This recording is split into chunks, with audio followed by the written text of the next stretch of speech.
Hi guys, welcome back to my channel. If you're new here, my name is Monica and I'm a photographer based in New York City. And in this channel we do photo walks, film reviews, and some gear talk. If you're into that, do subscribe to my channel. But hello, nice to meet you. This is the scenario, okay? You want to get into photography, but you don't want to do digital. You want to jump right into film photography. So you have to really ask yourself, what type of format do you want to shoot? And I don't want to get too technical because you're just starting, right? This is your first introduction to film photography. So my suggestion is start with 35mm. This is the easiest format for film.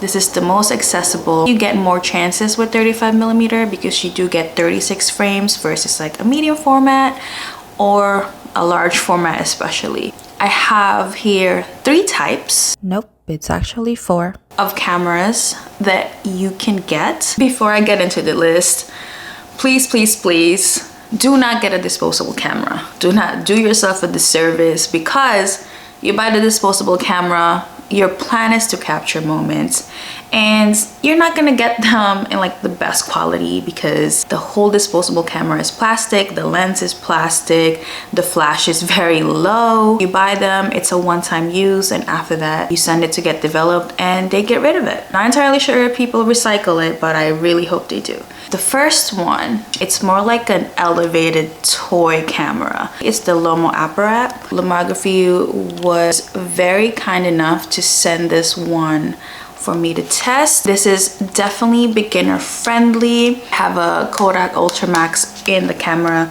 right now, so I'm not gonna open it for you guys. It does have a really powerful flash, but the cool thing about this is if you can see that there's gels.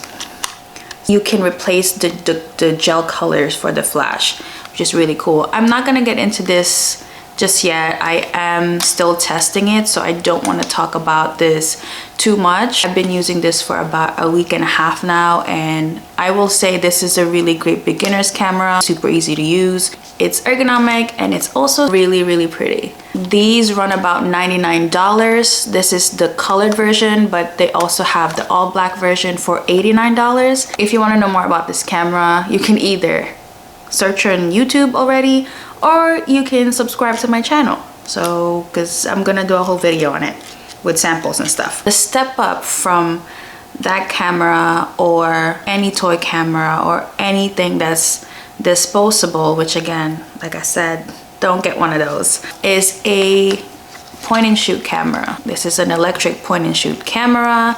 It's battery operated, it's fully automatic. When you press the shutter, the film advances automatically. So this is one of those cameras where you really don't have to think about it. Okay, like you are there to capture moments. That's it. You don't have to worry about rewinding it or advancing the film. And I've talked about this plenty of times. This is my Fuji Cardia Mini Elite. I have a full video talking about this camera. No! It has 28mm and also 45. 45 I usually use for portraiture, and a 28mm if I want a wider shot, if there's like a landscape or I don't know, street photography. It has a lot of features. It has a self timer, flash, yada yada. If you're interested, click on this link above. You don't have to get this specific one. They have a lot of really affordable point and shoots right now. I used to have the Olympus View. You can also get a Pentax Espio. Those are really great as well. You're gonna be tempted to get a Contax T2. They're just really expensive. You can get an automatic point and shoot film camera for really under $200. For a beginner, I think that's a really good price range. The next camera I'm going to feature, it's really for someone who really wants to get serious with this because this is a more manual. This is the Canon AE-1. This is a cult classic, if you want to say that. A lot of people either start with the Canon AE-1 or the Pentax 1000. This is fully manual. You can adjust the ISO, the shutter speed, and the aperture. The problem with automatic cameras, like the point and shoot camera, is that they're so automatic. It's, you know, set it and forget it type of cameras where you just click the shutter and the photo will be fine. For all learning purposes, I suggest you get an SLR camera. The good thing about this as well is this is not a fixed lens. You can change the lens. So right now I have the 50mm f1.8 here. This is really perfect for portraiture, and with the f1.8 you can get that bokeh blurred effect when you do portraits. I personally am not a big fan of that. Like, I don't care for it. Another camera that you can buy is this super affordable camera. It's Canon Rebel 2000. It's super cheap. I think I paid $80 for this thing. This has automatic, especially if you have an autofocus lens. You can pretty much use this camera like it's a point and shoot. So you can shoot this like it's a manual SLR. Also, the great thing about this camera, any lenses that you use for Canon T6i or T5, Rebel T5, you can actually use it with this camera. The next thing that you should get when you start with film photography, and this might not be like as important, but you should get a film retriever.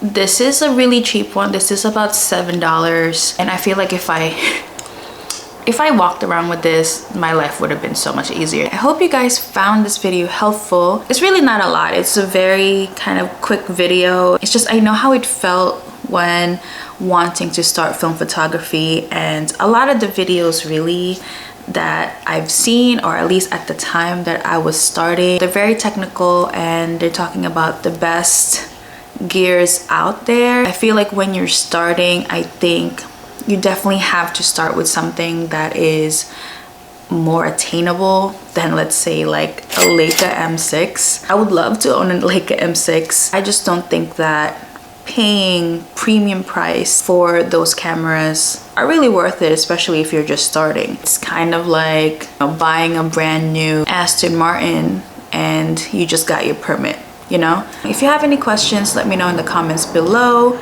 If you haven't yet, do check out my Instagram.